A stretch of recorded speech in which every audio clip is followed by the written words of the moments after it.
अहिल्यानगर महानगरपालिका निवडणुकीत स्वतःच्या स्वार्थापायी शेठ राजकीय खेळी खेळताना दिसत आहे। एका प्रभागात दुसऱ्या पक्षाच्या आड तर दुसऱ्या प्रभागात अपक्ष उमेदवार शेठने मैदानात उतरवले आहे। शेठ सध्या ज्या पक्षाची चाकरी करत आहे त्या पक्षाचेच तिकीट शेठच्या उमेदवारांना मिळाले नाही किंवा शेठने जाणून बुजून ते दिले नाही। शेठच्या पक्षाबद्दल अल्पसंख्याक समाजामध्ये तीव्र नाराजी असल्याचे चित्र दिसत आहे। वैयक्तिक वादातून एका लोकप्रतिनिधीपासून दूर झालेल्या शेठच्या मनात सुडाची भावना आहे। डायरेक्ट काही करता येणार नाही म्हणून मागील लोकसभा व विधानसभेत शेठने समाजाची आड घेऊन आपलं कुटील डाव खेळला।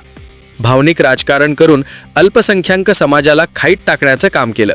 लोकसभा निवडणुकीदरम्यान शेठच्या नेत्याने निवडून आल्यानंतर समाजाचं एकही काम केलं नाही।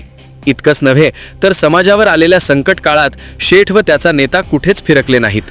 आता महानगरपालिकेची निवडणूक लागताच शेठ पुन्हा ॲक्टिव्ह झाला असल्याचे दिसत आहे।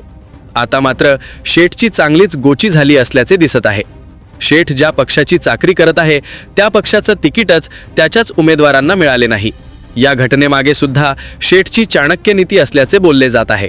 शेठच्या पक्षाच्या चिन्हावर निवडणूक लढवणे कठीण जाणार असल्याचे लक्षात येताच शेठने दुसऱ्या पक्षाच्या चिन्हावर उमेदवार उभे केले आहेत। शेठ स्वतःच्या अंगावर दुसऱ्या पक्षाचं पांघरून घालून काम करत असला तरी जनता मात्र सर्व जाणून आहे। त्यामुळे शेठचा हा डाव फेल जाण्याची शक्यता आहे।